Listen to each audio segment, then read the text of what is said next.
네, 오늘 계시록 20장 말씀을 통해서 하나님의 말씀을 함께 듣겠습니다. 우리가 계속해서 이 계시록 말씀의 이 결론 부분을 함께 살펴보고 있습니다. 결론 부분을 우리가 같이 몇 주 동안 보고 있는데 이 반복되는 이 메시지가 있죠. 우리 주님께서 다시 오실 때, 우리 주님께서 심판을 완성하실 때 어떤 일이 일어나는지 반복해서 우리에게 들려주고 있습니다. 먼저는 우리 주님 다시 오실 때 이 바벨론이 무너진다, 이 사탄의 세력이 완전히 심판받는다는 것을 우리에게 가르쳐주고 있죠. 또 이제 거기서 끝나지 않고, 그 심판에서 끝나지 않고 우리 교회를 영광스럽게 하신다, 이 두 가지를 지속적으로 반복해서 우리에게 가르쳐주고 있어요. 계시록은 특별히 이 환상의 이 말씀으로 우리에게 주시기 때문에 이 동일한 메시지를 다양한 환상과 또 다양한 각도에서 접근하는 그 상징들을 통해서 우리에게 일관적인 메시지를 전해주고 있죠. 특별히 우리가 지난주까지 살펴본 19장에서는 이 교회의 영광에 대해서 이 두 가지 상징을 쓴다고 했어요. 먼저는 예수님이 우리의 신랑 되시고 교회가 예수님의 신부로서 준비되어서 예수님 다시 오시는 날이 교회와 그리스도의 혼인잔치가 열리는 날이다라고 우리 성경 전체를 통틀어서 또 보면 가장 아름다운 표현으로 우리 주님께서 우리 교회에게 주시는 영광을 표현하고 있습니다. 또 뿐만 아니라 우리 주님께서 백마를 타고 승전하시는 왕으로서 오시는데 그 뒤에 교회가 동일한 백마를 타고 예수님의 승리에 동참하며 따르는 백성으로서 등장하는 모습을 우리가 같이 나누었습니다. 반면에 이 바벨론은 어때요? 이 사탄의 세력, 이 짐승의 나라는 18장에서는 무너진 폐허로서 묘사되고 19장에서는 어떠합니까? 그 새들의 먹잇감으로 전락하는 완전히 저주받아 망한 이 모습을 계시록에서 표현하고 있습니다. 그러니까 사실 우리가 한 달여 동안 이 18장, 19장을 나눴지만은 이 메시지는 동일하죠.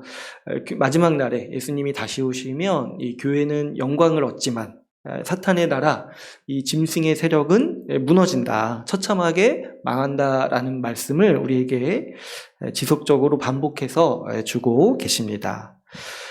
이 계시록 말씀에서 이렇게 동일한 메시지를 이 다양한 상징과 환상으로 보여주는 이유는 우리 눈에 보이지 않는 이 현실을 우리가 믿게 하도록 우리의 믿음을 돕기 위해서 이런 방식을 지금 계시록은 사용하고 있습니다.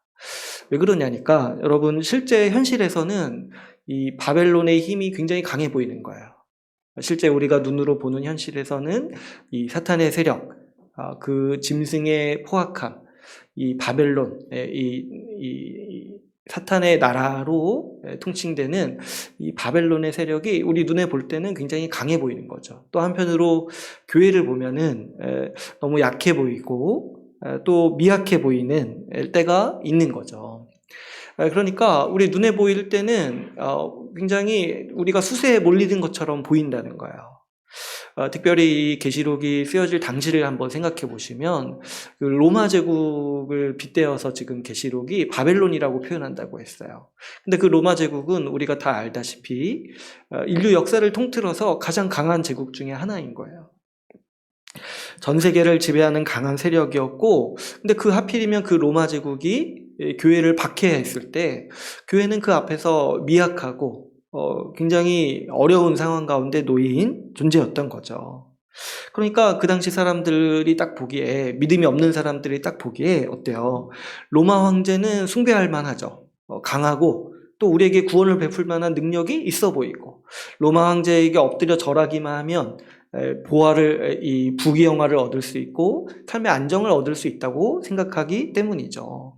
근데 반면에 교회는 어떠합니까? 그 로마 황제의 핍박을 받는 교회, 누가 교회를 귀하다 생각할 수 있겠어요? 그래서 당시 이 믿음이 없는 사람들은 로마 황제를 숭배하고 교회를 천대하는 게 그냥 이 상식선에서 마땅한 반응이었던 거죠. 그렇지만 이 계시록의 말씀처럼 이 하나님의 말씀과 계획을 믿는 교회는 우상이 반드시 무너진다라는 하나님의 계획과 뜻을 알기 때문에 그 우상에게, 이 로마 황제에게, 그 강력해 보이는 짐승에게 절하지 않는 거죠. 예수님께서 사탄의 나라를 심판하시고 교회에게 영광 주실 것을 믿기 때문에 이 교회는 이 미혹에 저항하고 끝까지 예수님을 의지하며 살 수 있는 힘을 얻을 수 있었던 거죠. 그래서 이 계시록에서는 반복해서 이 사탄의 나라가 망한다. 그러나 교회가 영광을 얻는다라는 것을 이 상징의 언어로, 환상의 언어로 우리에게 반복해서 가르쳐주고 계십니다. 이거를 보고, 이 환상을 보고 이 환상의 말씀을 붙잡는 거는요, 참으로 믿음이라고 할 수 있습니다. 믿음이 아니면은 이거를 이해할 수가 없는 거예요. 여러분, 하나님의 말씀이 아니라면은 저 강대한 로마가 무너지고 로마에게 박해받는 교회가 영원하리라는 사실을 어떻게 알 수 있겠습니까? 하나님의 말씀이 아니라면은 우리가 그걸 어떻게 이해할 수 있겠습니까? 우리 눈에 보이는 저 견고한 저 사탄의 나라가 무너지고 교회가 오히려 영원히 선다라는 거. 이거는 이 믿음이 있는 사람만 볼 수 있는 아주 이 비밀의 계시인 거예요. 환상의 계시인 거예요. 주의 말씀을 듣고 주의 계획을 신뢰하는 사람만 볼 수 있는 이 지식인 거죠. 여러분, 하나님의 말씀이 아니라면 저 포악한 짐승, 저 황제와 같은 강대하고 많은 부를 가지고 있는 저 짐승을 십자가를 지신 어린 양이 이기신다라는 것을 어떻게 우리가 받아들일 수 있겠습니까? 그걸 어떻게 알 수 있겠냐는 거예요. 이거를 받아들일 수 있고 이걸 믿는 거는요, 하나님이 우리에게 주신 이 말씀, 이 하나님의 계획을 듣고 믿는 믿음이 우리에게 있기 때문이죠. 그래서 우리가 이걸 믿기 때문에 이 우상이 활개치는 세상에서도 예수님께 충성하면서 우리는 살아갈 수 있습니다. 그래서 우리가 지속적으로 이 메시지를 같이 함께 나누고 있는데요. 특별히 연속해서 오늘 20장도 이와 연관해서 이어지는 말씀입니다. 그런데 오늘 우리가 나눌 20장 이 본문은요, 제가 먼저 부연 설명을 좀 할 필요가 있는데요. 오늘 우리가 이 나누는 본문은 아마도 우리 교회에서 그동안 나눈 이 성경 말씀 중에 가장 논쟁이 많이 되는 부분이라고 할 수 있습니다. 그래서 계시록이요, 대체적으로 쉬운데 어려운 본문이 몇 군데 있다고 했잖아요. 앞에 이제 제가 몇 군데 말씀을 드렸고, 마지막 관문이 20장이에요. 20장. 이게 읽기에는 어렵진 않은데 왜 제가 이제 어려울 수 있다라고 말씀을 드리냐면, 이 본문에 대한 해석을 놓고 분쟁이 굉장히 많기 때문이에요. 분쟁도 많고 이 교파별로 갈등이 되기도 해서 보통 우리 이제 교회는 세 가지 입장을 정리해서 이 성경적 해석이라고 합의를 하고 있습니다. 그러니까 수많은 입장이 있는데 그 중에 이제 이거 가지고 싸우고 분쟁이 일어나고 또 교파별로 갈라지기도 하니까 교회가 그럼 세 가지 정도는 성경적 해석이라고 정해놓은 거예요. 이렇게 인정을 해놓고 이 세 가지 입장을 가지고 서로 비난하고 싸우지 말자, 이런 지금 합의에 이른 상태라고 할 수 있습니다. 그러니까 여러분, 세 가지를 그냥 인정한다 이렇게 하는 이 표현을 생각을 해보시면은 어느 한 가지로 좁혀지지 않을 정도로 이 첨예한 입장 차이가 있다는 거죠. 그러니까 우리가 이 본문을 이해할 때 본격적으로 공부하기 시작하면 조금 어려울 수 있어요. 이 세 가지 입장을 다 이해해야 되고 뭐가 더 어떤 게 더 바른 건지 좀 파악하려면은 좀 복잡할 수가 있는 거죠. 근데 이제 문제는 그런 것보다 이 모든 교회가 일치하는 해석이 이 20장에서는 없다 보니까 그 틈을 파고 들어가지고 이 온갖 음모론적 해석, 그리고 경건치 못한 해석이 난무하는 거예요. 그래서 보통 이제 뭐 인터넷이나 이 사람들이 유통하는 사이비 종말론 이런 거 들어보시면은 이 20장에 있는 이야기를 가지고 굉장히 뭔가 판타지 소설처럼 만들어내서 허무맹랑한 이야기를 꾸며내는 것들을 많이 보게 됩니다. 그래서 이 본문이 좀 우리가 제대로 공부할 때는 약간 어려울 수는 있어도 우리가 성도된 입장에서 바르게 이해하는 것이 굉장히 중요하다고 할 수 있습니다. 그리고 바르게 이해하고 이 본문에 대한 입장을 정해놓고 있는 것이 유익하다고 할 수 있습니다. 왜냐니까 그래야지만 엉뚱한 해석에 미혹되지 않을 수 있고, 또 사람들이 말하는 사이비 종말론에서 얘기하는 이상한 해석을 들을 때 그거를 분별할 수 있기 때문이죠. 그래서 오늘 이 논쟁에 대해서 본격적으로 다루기보다는 간단히 좀 다루고, 이 본문에 드러난 주님의 뜻을 다음 주까지 걸쳐서 함께 나누고자 합니다. 먼저 우리 오늘 읽은 본문의 그 내용을 좀 살펴보면은 1절에서 3절까지 이 사단에 대해서 여러 용어로 얘기하죠. 용이라고도 하기도 하고, 옛 뱀이라고 하기도 하고, 마귀라고 하기도 하고. 그러니까 이거는 다 앞에서 사탄을 일컬어서 지칭했던 이 표현들이죠. 이 사탄을 잡아서 어떻게 합니까? 이 무적행에 결박한다고 했어요. 무적행에 결박한다고 했죠. 이 무적행이라는 거는 이것도 앞에서 나온 이 용어예요. 그냥 이 땅속 깊은 곳을 가리키는데 성경에서는 하나의 감옥으로서, 감옥에 대한 상징으로서 쓴다고 했어요. 그러니까 이 마귀 사탄을 결박해서 이 무적행에 가둔다라고 말씀하고 있습니다. 1절부터 3절까지. 근데 이것도 우리가 기억을 떠올려 보시면은 계시록에서 처음 나오는 이야기가 아니에요. 그죠? 앞에서 사탄을 무력화시켰다, 사탄의 모든 권세를 묶으셨다, 이런 표현을 쓰면서 이 용이 하늘에서 땅에 떨어졌다, 그래서 무적행에 갇혔다, 이런 표현들이 앞에 이제 계시록에서도 나오죠. 그러니까 여기 나오는 이야기들이 처음 나오는 이야기가 아니라 앞에 내용을 반복하고 있다는 걸 우리가 눈치챌 수 있습니다. 근데 그 다음에 이 4절부터 6절을 보시면은 이런 이야기가 나와요. 이 사탄은 무적행에 갇히고, 근데 어때요? 끝까지 믿음을 지킨 사람들, 여기가 나오죠. 그래서 하나님의 말씀 때문에 목배임을 당한 자들의 영혼, 짐승과 그의 우상에게 경배하지 아니하고 이마와 손에 그의 표를 받지 아니한 자들, 그러니까 우상을 숭배하지 않은 사람들, 끝까지 믿음을 지킨 사람들이 남아서 지금 어떻게 되는 거예요?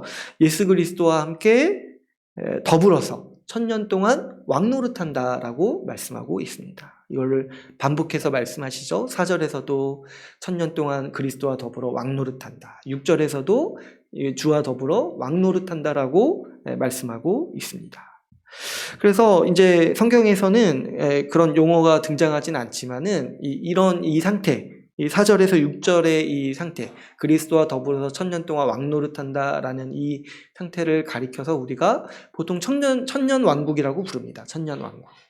들어보신 적 있으실 분도 있겠고, 또 이제 성경에 표제어가 있는 성경을 가지고 계신 분들은 이 20장 본문의 표제어가 천년 왕국으로 돼 있어요. 그러니까 그게 성경에 등장하는 용어는 아닌데, 여기서 이제 이 성도들이죠, 이 믿음을 지킨 자들이 주님과 함께 1000년 동안 왕노릇한다, 이 표현을 가지고 그러면은 1000년 동안 가는 왕국이 세워지는구나, 이것을 이제 생각을 해서 천년 왕국이라고 우리가 편하게 이 본문을 부릅니다. 그런데 이제 여기서 끝나는 것이 아니라 또 7절에서 10절을 보면은 또 어떤 일이 있어요. 이 1000년이 지나니까 이 감옥에 갇혀있던 사탄이 풀려나는 거예요. 근데 이 풀려난 다음에 가만히 있는 게 아니라 자신의 세력을 모으죠. 땅끝에서부터 다 모아서 어떻게 모아요? 그래서 이제 하나님의 이 성을, 하나님의 백성들이 모여있는 성을 이 포위해서 전면전을 벌일 이 준비를 갖춥니다. 근데 이것도 잘 생각해 보시면 처음 나온 이야기가 아니에요. 앞에서 우리가 아마겟돈 이야기도 했고, 사탄이 이 천하를 미혹해서 하나님과 대적할 준비를 한다고 했잖아요. 그러니까 이것도 사실은 처음 나온 얘기가 아닌데, 지금 약간 특이한 건 뭐냐면은 1000년 동안 사탄이 이 감옥에 갇혀 있다가 1000년이 지난 뒤에 풀려나서 하나님과 전면전을 벌인다는 거예요. 그런데 10절에서 보듯이 하나님께서 그들을 심판하시고 이 불과 유황못에 던져서 최종적으로 심판하신다라는 이야기로, 이런 이제 내용으로 본문이 마무리되고 있는 거죠. 그러니까 이제 요약을 하자면 지금 이런 이야기가 이 20장에서 일어나고 있는 거예요. 사탄이 1000년 동안 감옥에 갇히고 이 성도들은 남아서 1000년 동안 그리스도와 더불어 다스린다. 그런데 그 1000년이 지난 뒤에 이 사탄이 풀려나서 하나님과 전면전을 벌이는 때가 온다. 근데 하나님은 그때도 이 사탄을 심판하시고 이 최후 심판을 내리신다라는 이 이야기가 이 20장에 담겨 있는 것이죠.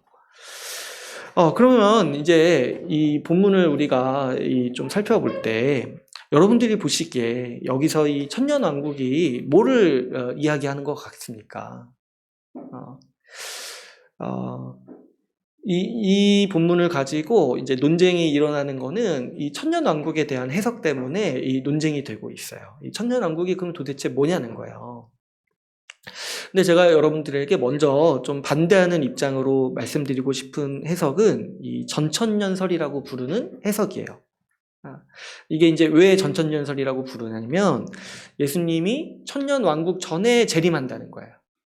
그래서 전천년설이라고 부르는데 사실 뭐 이렇게 자세히 알 필요는 없습니다. 어렵고 좀 헷갈려요. 저도 신대원 다니는 학생들도 아마 이거 잘 모르실 거예요. 헷갈려가지고. 아무튼 이 전천년설이라는 이 해석을 제가 잠깐 소개를 해드리려고 하는데, 근데 이제 약간 우리가 염두에 두는 게 뭐냐면 이 전천년설을 우리가 잘못됐다고 비난하는 거는 아니에요.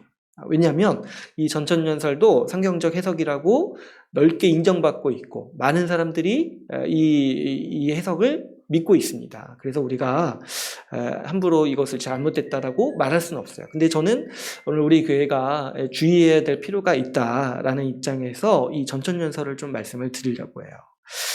이 전천년설은 20장을 어떻게 해석하냐니까 예수님이 재림하신 다음에 예수님이 재림하셔서 지금 사탄을 이 땅에 이 무저갱에 가두시고 그리고 어떻게 하시냐면은 천년왕국을 세우신다는 거예요.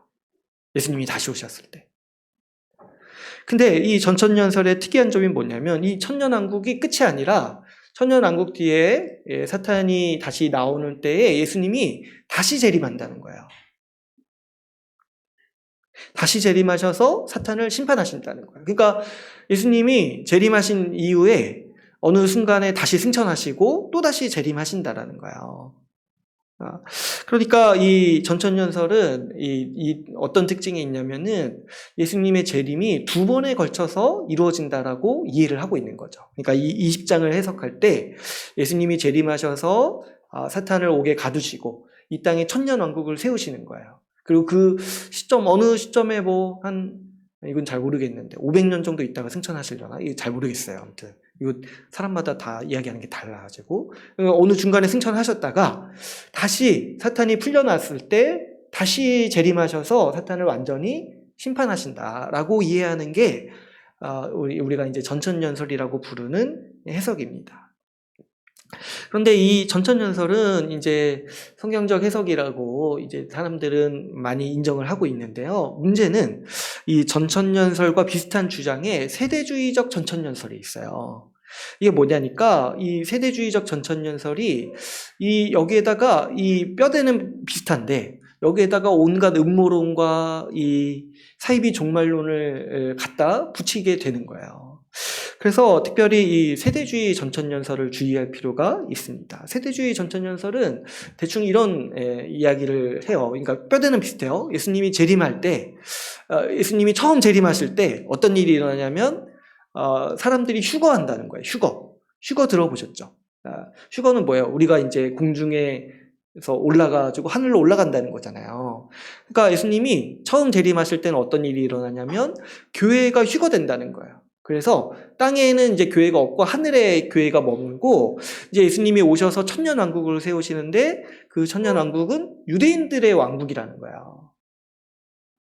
그리고 마지막에 이제 다시 이 유대인들의 왕국, 유대인들이 천년왕국을 누리다가 이제 사탄이 다시 풀려났을 때 예수님이 다시 오셔가지고 그때는 이제 하늘에 있는 이제 교회를 다시 데리고 오셔서 이제 그때 이제 하늘에 있는 교회와 땅에 있는 유대인들이 합쳐서 새로운 세상을 만든다. 이렇게 이제 이해하는 것이 세대주의적 전천년설이에요. 근데 이제 제가 왜 이게 문제라고 하냐면, 우리 전체 교회를 봤을 때 이 세대주의적 전천년설을 따르는 사람들이 많습니다. 그러니까 이거를 정교하게 이해하고 이런 이 스토리를 정교하게 이해하지 않을지라도 여러분들 휴거된다 이런 얘기 많이 들어보셨잖아요. 휴거된다. 그러니까 휴거를 주장하는 사람 중에는 이 세대주의적 전천년설을 믿는 사람들이 대다수가 많이 있는 거예요. 꼭 또 다 그렇다고 할 수는 없지만은 어쨌든 이것을 이제 이렇게 믿는 거죠. 어쨌든 이제 정리하자면 이 전천년설은 세대주의 전천년설이라든지 그냥 이 성경적 전천년설이라든지 특징이 뭐냐니까 예수님의 재림이 2번에 걸쳐서 이루어진다는 거예요. 처음 재림하신 다음에 천년왕국이 세워지고 다시 재림하실 때 사탄을 완전히 멸하신다는 거죠. 근데 왜 제가 이제 이 주장을 좀 주의하자 이렇게 말씀을 드리자면은 여러분 이거 들어보신 적 있으세요? 예수님의 재림이 2번에 걸쳐서 이루어진다. 들어보신 적 있으세요? 그쵸? 좀 이게 익숙하지가 않죠. 예수님이 우리는 어떻게 이해해요? 예수님 오시면 끝난다. 예수님 오시면은 새로운 세상이 펼쳐지고 완성되고 끝난다. 이렇게 이해를 하잖아요. 근데 지금 이 세대주의적 전천년설이나 전천년설은 예수님이 2번에 걸쳐서 재림하신다라는 이 이론을 얘기를 하고 있는 것이죠. 그래서 우리가 사실 이거를 처음 들으면은 받아들이기가 굉장히 힘듭니다. 왜냐면은 우리 보편적으로 사람들이 또 교회가 역사적으로 어떻게 이해를 하고 있냐면 예수님이 이제 다시 오시는 거 한 번 남았다라고 생각을 하고 있는 거예요. 그래서 여러분 우리가 사도신경에서도 보면은 예수님이 다시 오신다라고 고백을 하잖아요. 살아있는 자와 죽은 자를 심판하러 오십니다. 한 번 오신다라고 이렇게 고백을 하고 있잖아요. 그러니까 사도신경을 만든 사람도 이 세운 교회도 예수님의 재림을 생각할 때 예수님이 이제 다시 오시는 거 딱 하나만 남았다라고 이해를 하고 있는 거죠. 그래서 이제 우리가 일반적으로 모두가 이제 알고 있는 게 뭐냐면 예수님이 한 번 오시면 된다는 거예요. 다시 오시면 된다. 근데 만약에 이 전천년설을 주장하는 사람들과 같이 예수님의 재림이 2번에 걸쳐서 이루어진다라면 기존의 사람들이 생각하던 것과 굉장히 다른 결의 주장을 하고 있는 거죠. 그래서 만약에 이게 맞다라면, 만약에 예수님의 계획이 2번에 걸쳐서 재림하시는 게 맞다라면은 성경은 아마도 더 많은 설명을 우리에게 해줬을 거라는 거예요. 그렇지 않겠어요? 지금 제가 계시록 결론 부분이라고 얘기했잖아요. 결론 부분이 끝날 때쯤에 갑자기 우리가 듣도 보도 못한 새로운 이야기를 이렇게 하는 게 맞냐는 거예요. 그리고 자세한 설명도 없어요. 만약에 예수님이 2번에 걸쳐서 오시는 게 맞다라면은 하나님께서는 많은 설명을 우리에게 해주셨을 거예요. 이 부분에 있어서. 이 구약의 선지자들을 보내서 많이 이렇게 설명해 주셨던 것처럼 우리가 이 예수님의 재림이 2번에 걸쳐서 오는 게 맞다라면은 그것이 정말 하나님의 계획이라는 것을 확증해 주시기 위해서 많이 설명을 해주셨을 거라는 거예요. 그런데 예수님의 재림이 2번에 걸쳐서 이루어진다라고 추측할 수 있는 본문이 딱 이 본문 이랑 이제 그 주장하는 사람들이 주장하는 본문이 1-2개 정도 더 있는데 어쨌든 너무 적은 거예요. 그러니까 우리가 받아들이고 이해하기가 너무 어렵다는 거죠. 게다가 이 주장을 받아들이기 힘든 이유 중에 하나는 이 계시록의 구조와 어울리지 않는다는 거죠. 여러분 한번 생각해 보세요. 지금 계시록 몇 장까지입니까? 22장까지예요. 22장까지. 이제 끝나야 돼요. 근데 마무리할 때쯤에 뭔가 이거 무슨 뭐 마블 그런 것도 아니고 뭔가 끝나지 않는 이야기처럼 새로운 이야기를 갑자기 뭐 국회 영상 이런 것처럼 호기심을 자아내는 이야기처럼 한다는 게 너무 좀 이상한 거예요. 게다가 여러분 다 아시다시피 계시록 22장에서 성경 전체가 다 끝나요. 그 뒤에 설명이 없습니다. 그러니까 이렇게 마지막에 우리가 좀 받아들이기 어렵고 이해하기 힘든 하나님의 계획, 재림이 2번에 걸쳐서 이루어진다 이런 얘기를 던지는 게 계시록을 쓴 사람도 그렇게 쓰지 않았을 것 같은 거예요. 너무 무책임한 거예요. 이 뒤에 뭐 to be continue 이런 게 없잖아요. 성경이 여기서 끝나잖아요. 그러니까 이거를 우리가 받아들이기가 힘들고 계시록의 구조상 이게 결론 부분인데 만약에 정말 이게 맞다라면은 앞에서부터 이 얘기를 하고 설명을 했을 거라는 거예요. 그래서 계시록의 구조를 봐서도 우리가 받아들이기가 힘들다. 이 예수님이 두 번에 걸쳐서 오신다라는 거를 받아들이기 힘들다는 거죠. 근데 오히려 여러분 한번 생각해 보시면 이 계시록을 우리가 지금까지 앞에서 본 이 흐름을 생각해 보시면은 지금 계시록 말씀은 이 결론 부분에서 18장, 19장 이 부분에서 어떻게 하고 있습니까? 같은 메시지를 반복하고 있다라고 제가 앞에서도 설명을 드렸죠. 예수님이 다시 오셔서 사탄을 멸하시고 교회를 영광스럽게 하신다라는 이야기를 반복해서 말씀하고 있어요. 그래서 19장에서도 보면은 교회가 가진 영광을 묘사할 때 그리스도의 신부요, 백마탄 백성이다. 이렇게 이제 교회의 영광을 묘사하고 있는 거죠. 그러면 그 연속선상에서 보면은 20장에서도 우리가 이제 이해하기 쉽게 이해할 때 20장에서도 여전히 교회의 영광을 이야기하고 있다라고 보는 것이 더 우리는 자연스럽다는 거예요. 그래서 19장에서는 교회를 가리켜서 그리스도의 신부요, 백마탄 백성이다 이렇게 이제 묘사를 했다라면 20장에서는 교회를 가리켜서 지금 뭐라고 부르고 있는 거예요? 주께서 세우시는 천년 왕국이다. 이렇게 보는 것이 문맥으로 이해할 때 가장 자연스럽고 굉장히 쉽다는 거예요. 이렇게 이해하는 것이. 그래서 오늘 이제 우리가 좀 이해하고자 하는 입장은 뭐냐면은 이 천년왕국이 바로 교회를 가리키는 또 하나의 상징 언어, 이 환상의 언어라는 거예요. 그래서 이 계시록의 문맥에 따라 봤을 때 이 천년왕국이요, 예수님이 오셔서 세우시는 새로운 세상, 새로운 나라가 아니라 이미 예수님이 세우신 교회로 보는 것이 합당하다. 그것이 이 계시록의 문맥으로 봐서도 그렇고 이 하나님께서 우리에게 계시를 주시는 방법으로 봐서도 제일 합당하고 제일 우리가 이해하기에 가장 쉽다라고 이해할 수 있습니다. 그래서 이런 이제 해석 방법을 이제 무천년설이라고 부릅니다. 그러니까 새로운 천년왕국이 없다는 거예요. 근데 이제 이것보다 실현된 천년왕국설이라고 부르는 게 훨씬 더 이제 합당한데요. 왜냐니까 무천년설 하면은 천년왕국이 없다는 의미로 받아들이기 쉽잖아요. 근데 우리가 지금 얘기하고자 하는 게 천년왕국이 없다는 게 아니라 이미 천년왕국이 실현됐다는 거예요. 교회를 통해서. 그래서 우리 교회가 이 20장을 이해할 때 우리는 이 천년왕국을 교회로 해석하는 입장을 따르기를 원합니다. 여러분, 이 천년왕국을 교회로 보는 것이 이 계시록의 주제와 맞고 앞에서 이제 계시록이 해왔던 이야기들과 동일한 관점을 가지고 있는 것을 우리가 발견하게 돼요.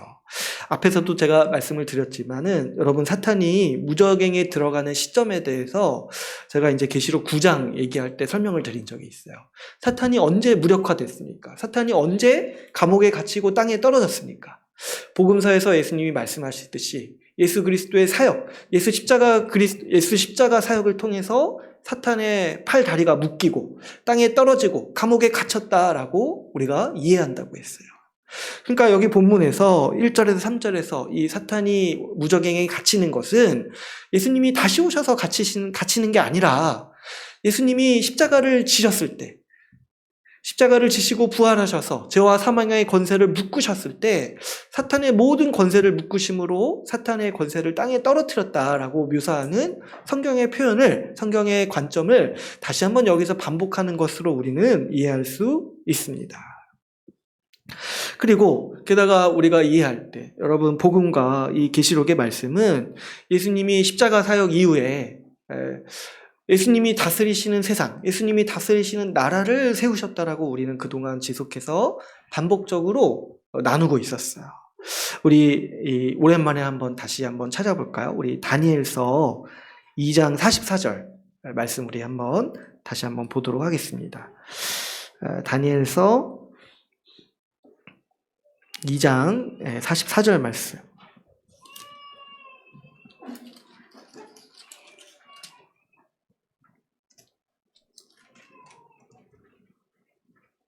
제 성경책은 구약성경 1234페이지입니다. 다니엘서 2장 44절 말씀 같이 함께 읽어보겠습니다. 시작. 이 여러 왕들의 시대에 하늘의 하나님이 한 나라를 세우시리니 이것은 영원히 망하지도 아니할 것이요 그 국권이 다른 백성에게로 돌아가지도 아니할 것이요 도리어 이 모든 나라를 쳐서 멸망시키고 영원히 설 것이라. 아멘. 이 계시록 전체 말씀이 지금 다니엘서 2장에 나타난 하나님의 계획이 실현됐다라는 것을 우리에게 가르쳐주는 말씀이라고 했어요. 우리 계시록 처음부터 나눌 때. 근데 이제 이 다니엘서에 나타난 그 환상의 계시가 어떤 거였냐면 세상에 많은 제국들이 일어나고 무너지고 망하는데 하나님께서 한 돌을 보내셔서 이 땅에 새로운 나라를 세우실 거라는 거예요. 근데 그 나라가 망하지도 않고 영원히 설 것이다. 하나님의 계획은 그 나라를 영원히 세우시는 것이다. 이것이 계시록의 메시지라고 우리가 이제 앞에서부터 나눴죠. 근데 이 하나님께서 던지시는 돌이 바로 우리가 이해할 때 예수 그리스도시고 그 예수 그리스도가 세우시는 교회를 일컫는 표현이라고 우리가 이 계시록을 앞에서부터 나눌 때 지속적으로 이야기를 했어요. 그러니까 이 예수님은 이 땅에 오셔서 교회를 세우심으로 하나님 나라가 이 땅에 드러나게 하신 거예요. 그리고 그 하나님 나라를 지키시고 보호하시고 영원한 나라를 세우시겠다라고 말씀하시는 것이 이 계시록 전체의 이 주제인 거죠. 그러니까 이걸 생각해 보면 여기 나오는 천년왕국 4절에서 6절, 여러분이 천년왕국이라는 게 딱 1000년 동안만 있을 왕국을 얘기하는 게 아니라 1000년 동안 번성하는 나라, 그러니까 영원한 나라를 얘기하는 거라는 거를 우리가 이해하죠. 상징 언어인 거예요. 천년왕국.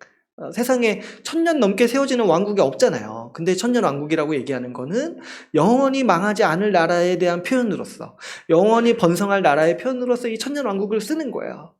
그러니까 이 여기서 말하는 4절에서 6절 말씀에 이 천년왕국은 바로 이 주님께서, 예수님께서 세우시는 나라, 예수 십자가 복음으로 세우시는 교회를 의미한다라고 우리가 받아들이는 것이 당연하다는 거죠.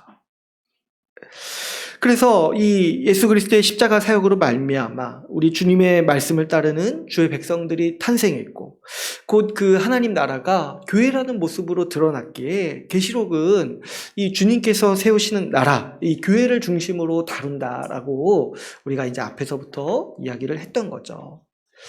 게다가 여러분, 이 계시록에 나오는 이 주의 보좌와 함께 있는 사람들은 지속적으로 어떤 사람들이었어요? 바로 교회가 주님의 보좌와 함께 있었어요. 주의 보좌와 함께 있다는 거는 바꿔 말하면은 주님과 더불어 다스린다는 거예요. 그러니까 그 표현을 이제 4절에서 6절에서는 주와 함께 1000년 동안 다스린다 이렇게 표현을 하는 거예요. 바꿔 말하면 주와 함께 영원히 교회가 다스린다 이런 표현을 쓰고 있는 것이죠. 그러므로 여러분, 우리가 오늘 이제 확실히 이해하고 넘어갈 것은 이 20장에 말씀하시는 천년왕국은 주님께서 오셔서 만드시는 다른 세상, 다른 나라가 아니라 우리 주님께서 십자가 복음으로 세우신 교회를 의미한다고 보는 것이 자연스럽고 합당하다라는 거죠.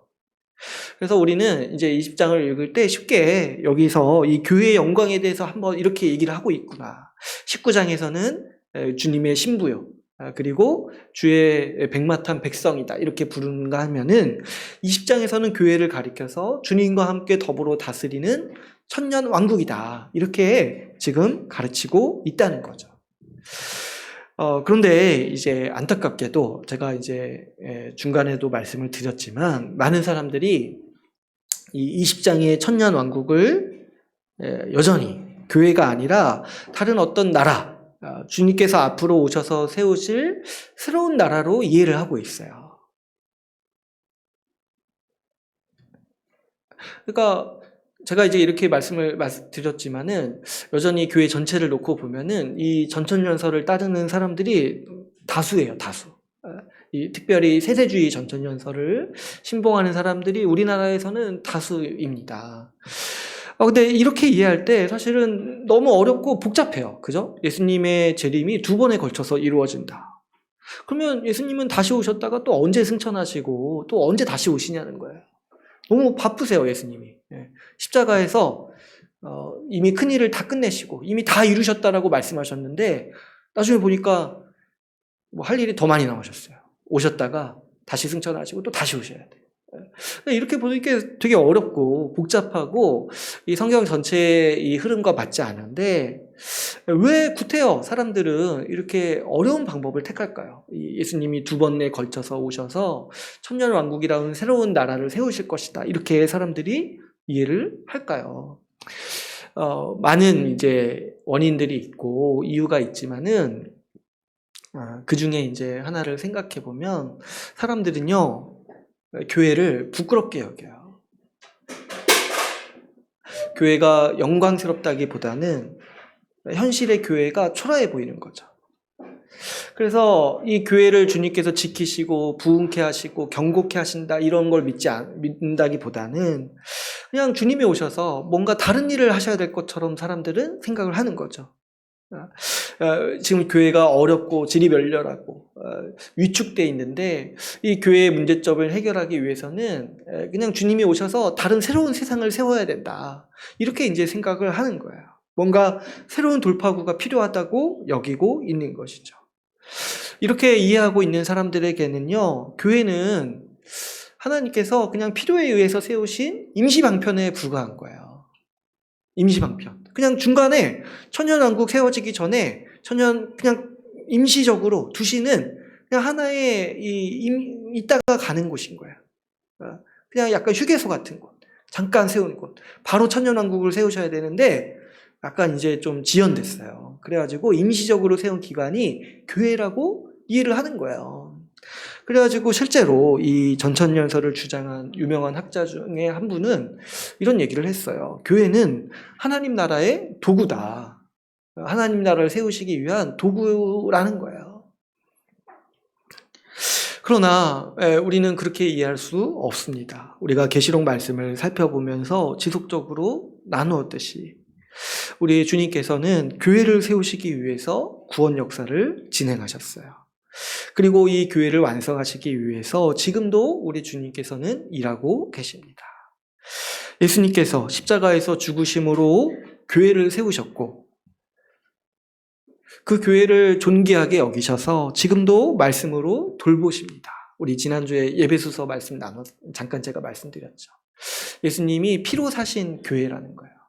피로 사시고 말씀으로 존귀하고 주름 잡힌 것이나 흠이 없게 깨끗하게 하시기 위해서 지금도 지속적으로 돌보고 계시는 것이 바로 이 교회라는 거예요. 우리 주님의 목적은 이 교회를 완성하고 이 교회에게 복 주시고자 다시 오셔서 완전히 회복된 세상을 이 교회로 말미암아 누리게 하시는 것이 우리 주님의 목적이고 주님은 교회를 위해서 지금도 일하고 계시는 거죠. 그래서 우리가 지난주에도 살폈듯이 19장에서 교회를 가리켜서 이 그리스도의 신부라고 부른다고 했어요. 주님은 이 신부된 교회를 얻고자 자신의 전부를 내어주셨습니다. 그리고 이 신부된 교회를 위해서 자신의 전부를 또한 주시면서 돌보십니다. 그래서 19장에서 우리가 교회가 주님의 귀한 신부요, 이 영광스러운 신부다라는 거, 주님께서 귀히 여기시고 존귀하게 여기시는 신부라는 거를 우리가 깊이 이해하고 바라봤는데, 여러분 누가 이 주님의 신부된 교회를 향해서 단순히 도구일 뿐이다. 주님은 교회 말고 다른 세상을 위해 준비하고 계시다. 이런 말을 누가 할 수 있겠습니까? 주님이 교회를 신부로 삼으셨다 이렇게 말씀하셨는데 그러면 주님은 신부를 도구로서 쓰시는 분이냐는 거예요. 그러면 주님은 신부 말고 또다시 결혼할 대상이 있냐는 거예요. 누가 그렇게 감히 말할 수 있겠습니까? 주님이 교회를 가리켜서 주님의 신부다, 어린 양의 신부다 이렇게 얘기를 했을 때 우리가 이해하는 건 뭡니까? 교회가 주님의 목적이고 교회가 주님께서 정성과 사랑을 쏟으시는 대상이라는 거예요. 그래서 우리는 이렇게 교회를 어떤 수단과 도구로 만들려 하는 이런 입장을 따를 수 없고 교회가 주님의 목적이라는 것을 분명히 이해할 수 있습니다. 그러므로 이 교회야말로 주와 함께 다스리는 천년 왕국이라 불리는 것이 마땅합니다. 교회를 부끄럽게 여기는 사람들은 이렇게 생각을 하는 거예요. 아니, 교회가 저렇게 연약하고 또 질이 멸렬하고 저렇게 위축되어 있는데 어떻게 주와 함께 다스리는 천년왕국이라고 감히 부를 수 있냐는 거예요.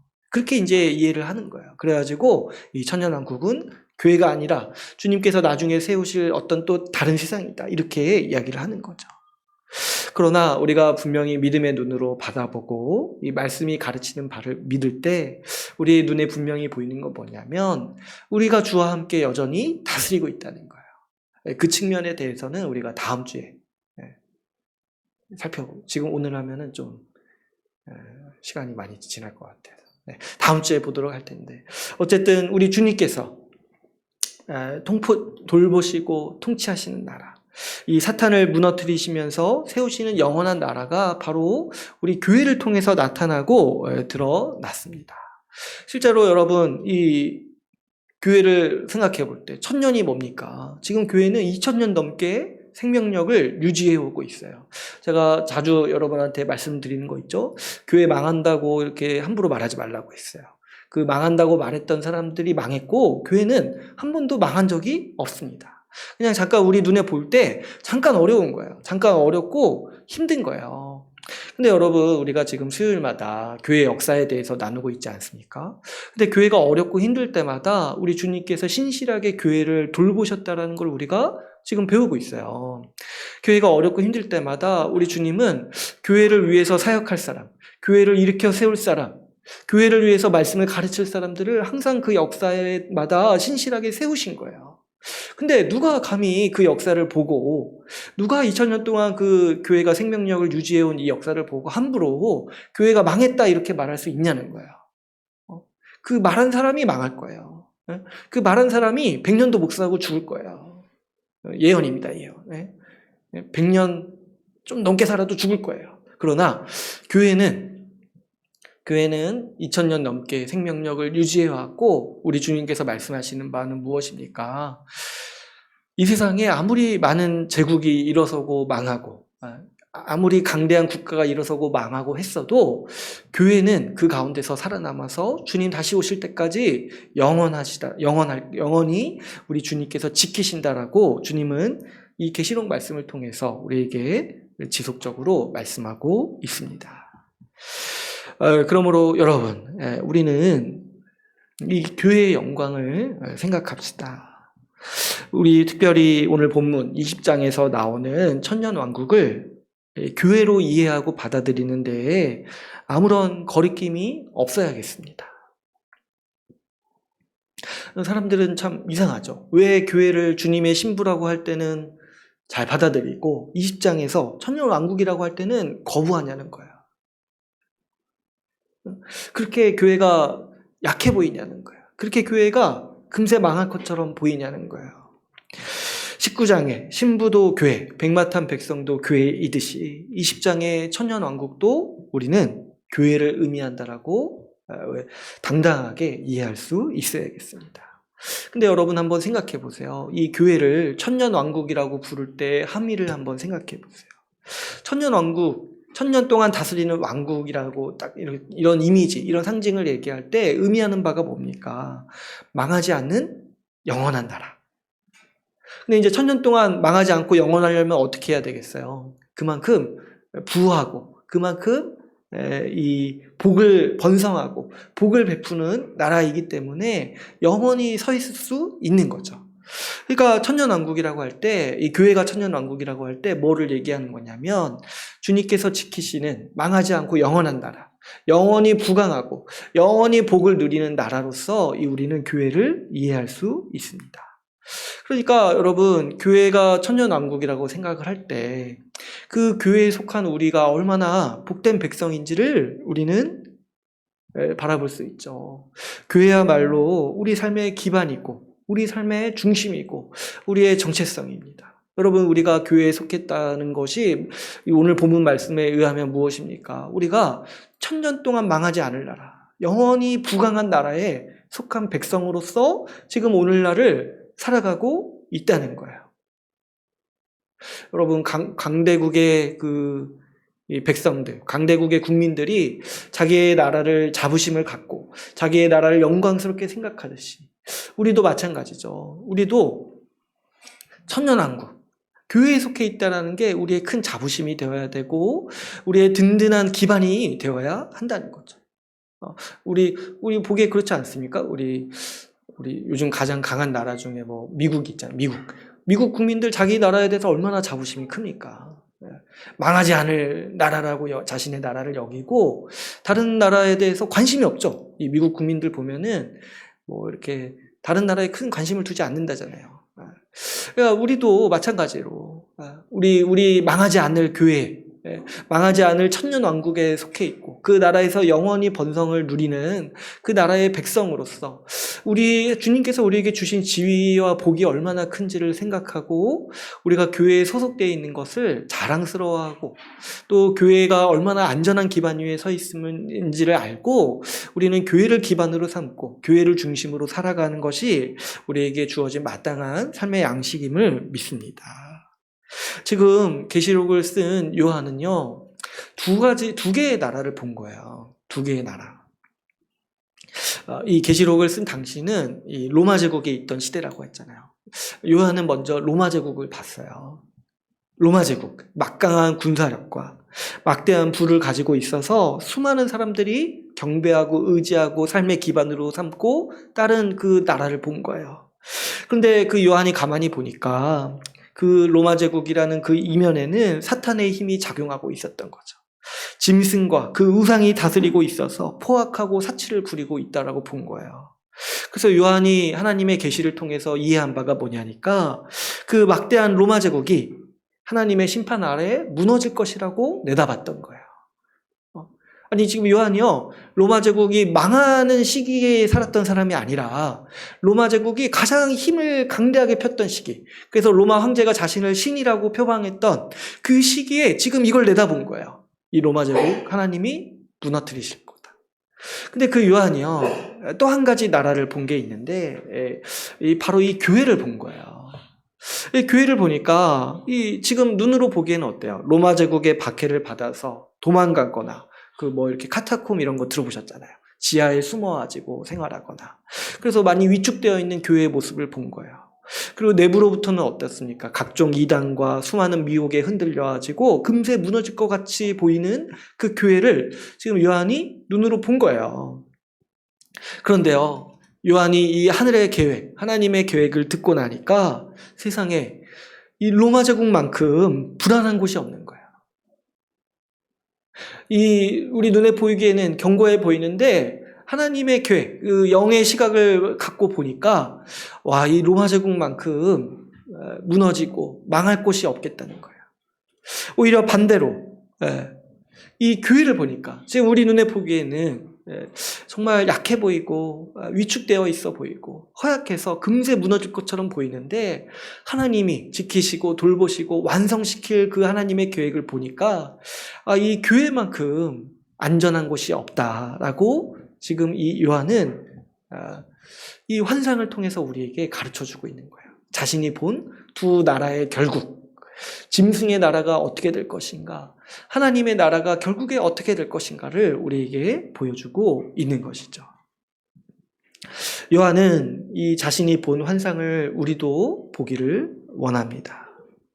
저 짐승이 다스리는 제국, 우상이 세운 욕망의 세상이 영원한 나라가 아니라는 거예요.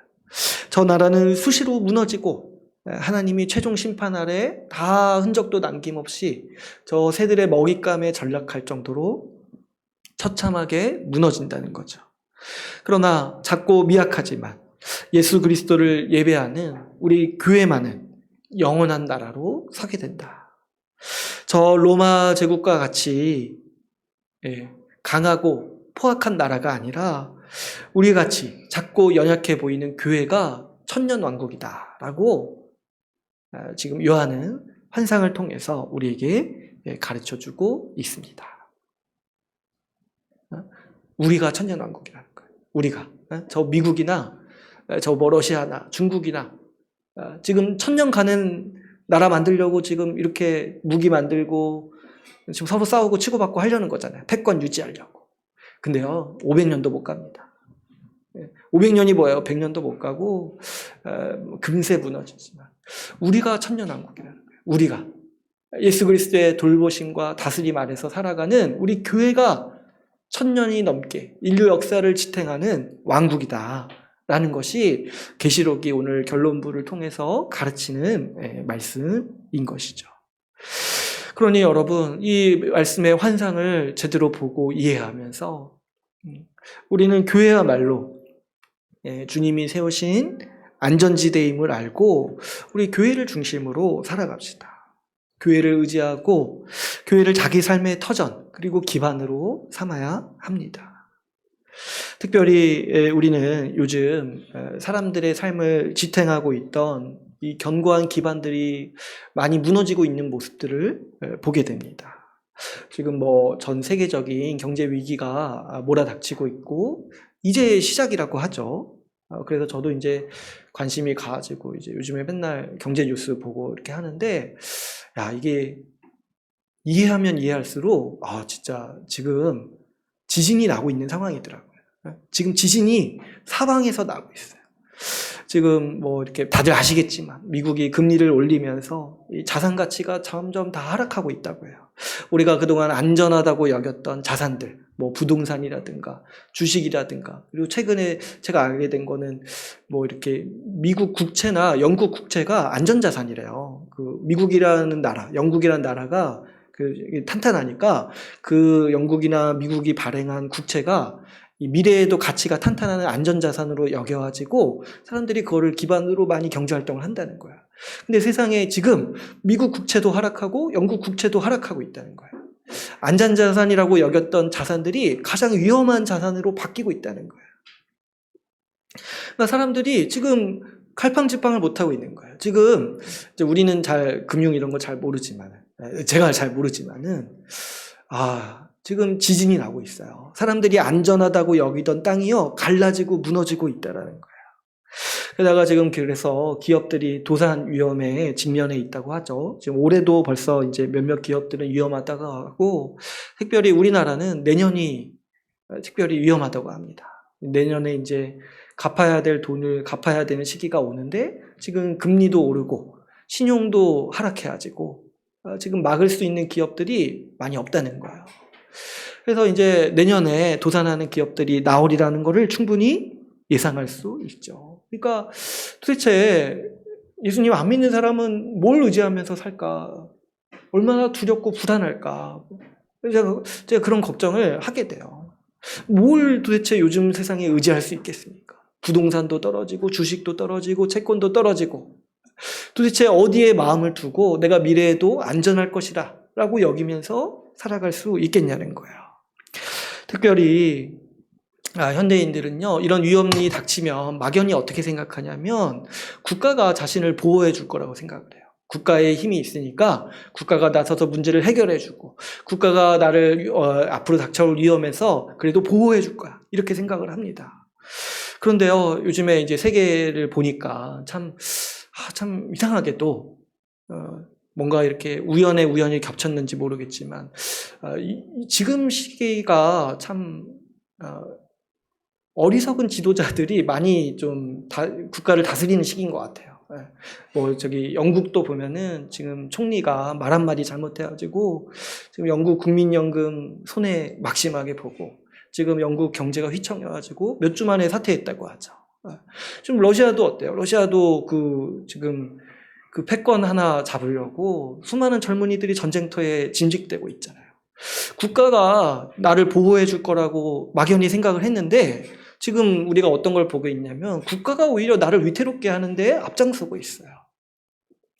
최근에 이제 우리나라도 너무 마음이 아프고 슬픈 일이지만 그 국가의 공권력이 제대로 작동하지 않을 때 당연히 안전하리라고 여겼던 길거리에서 수많은 사람이 죽는 참사가 일어나는 모습을 보면서 제가 느끼는 바가 뭐냐면 지진이 나고 있다. 내가 당연히 안전하다고 여기던 땅이 다 무너지고 있구나. 국가도 우리가 안전하고 나를 위한다고 생각을 하는데 자칫 잘못하면 국민의 생명과 이업을 훼손하는 일에 앞장서는 오히려 그런 역할을 지금 하고 있지 않는가, 보게 되는 거죠. 뭐 이제 앞으로 중국도 뭐 대만을 공격하느니 마느니 하는데 그거 원하는 사람이 누가 있겠습니까? 그냥 그 위정자들 몇 명이 자기들 패권 유지하려고 국민들 희생시켜서 그렇게 하는 거 아닙니까? 그런 걸 볼 때 참 이 현대인들이 무엇을 의지할고 마음 둘 데가 없겠다 이런 생각을 하게 됩니다. 왜냐하니까 사람들이 안전하고 여기던 기반들이 사방팔방에서 무너지고 있어요. 사방에서 지금 지진이 일어나고 있는 것이죠. 오늘날 여러분 우리는 무엇을 기반으로 여기고 살아야 할까요? 요즘 사람들은 무엇을 의지하며 삽니까? 여러분 주변에 혹시 이렇게 뭔가 부동산이나 주식에 자산을 좀 마음을 뒀던 사람들 한번 물어보세요. 뭘 도대체 의지하고 사냐?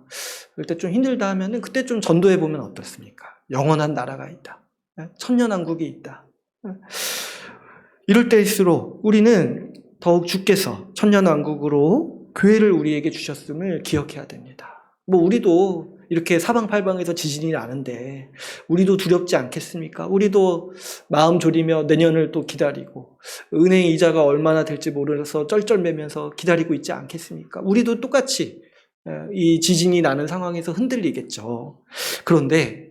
그런데요, 우리 주님께서 우리에게 천년왕국으로 교회를 주셨음을 기억함으로 우리가 이 지진이 사방팔방에서 일어나는 시기라 할지라도 평안을 누리고 우리가 결국에는 안전하다라는 것을 믿고 살아가기를 바랍니다.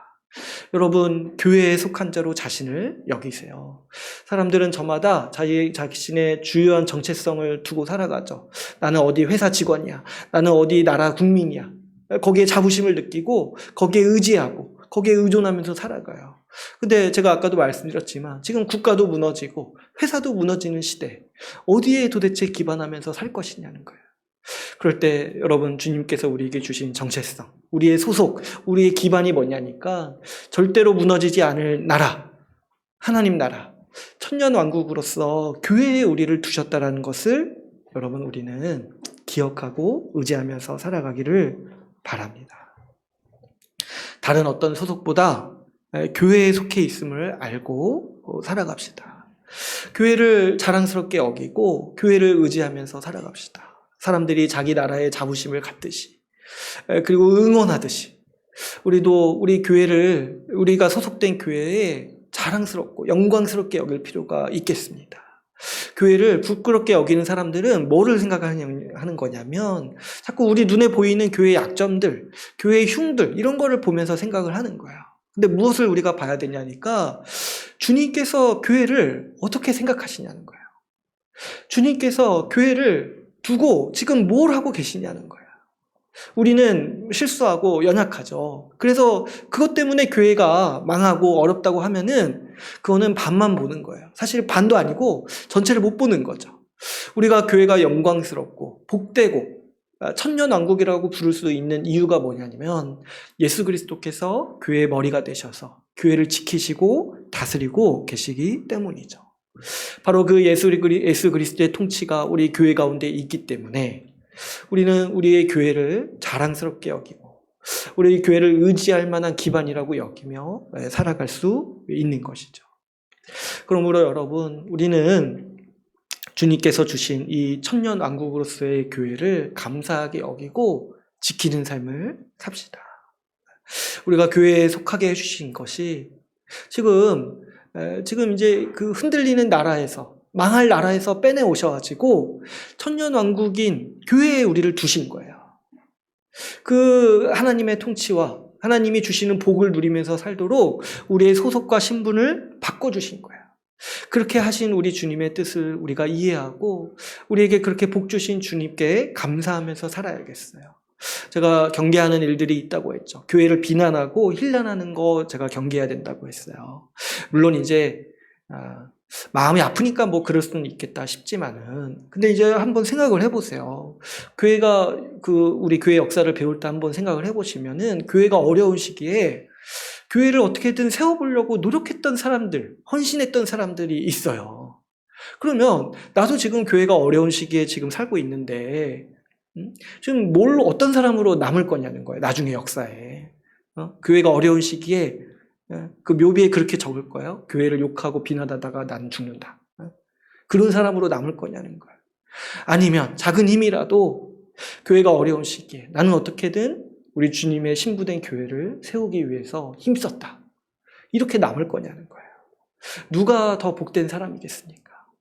누가 더 주를 따르는 사람이겠습니까? 우리가 우리 교회의 연약함도 보고 또 어려운 모습도 보지만은 그럴 때일수록 우리가 교회에 속한 사람이라고 생각할 때 비난할 수 없어요. 왜냐하면 그게 결국 나인데, 내 나라인데 왜 비난합니까? 오히려 아끼고 더 그 흠을 감추기 위해서 내가 더 열심히 살고 내가 더 헌신해서 교회의 어려운 모습들을 일으켜 세우기 위해서 애쓰는 것이 이 천년왕국에 속한 백성으로서의 합당한 모습인 것이죠. 그래서 여러분, 우리 교회의 영광을 알고 교회를 자랑스럽게 여기고 또 교회를 아끼고 교회에 속했음을 우리가 감사하면서 우리가 같이 함께 살아가기를 바랍니다. 이제 오늘 말씀을 맺겠습니다. 오늘 우리는 이 천년왕국과 관련된 논쟁을 간단하게 함께 나누었습니다. 이 천년왕국이 이 주께서 앞으로 세우실 다른 세상이 아니라 이미 세우시고 지키시는 이 교회를 가리키는 상징임을 우리가 함께 나누었습니다. 여러분, 주께서 천년왕국으로 세우신 우리 교회의 영광을 깊이 간직하면서 살아갑시다. 영원한 나라로 우리를 부르시고 백성 삼으신 주의 은혜에 감사하며 예배하는 우리 주의 나라 교회가 되기를 간절히 소망합니다. 말씀을 마치고 같이 기도하는 시간을 갖도록 하겠습니다.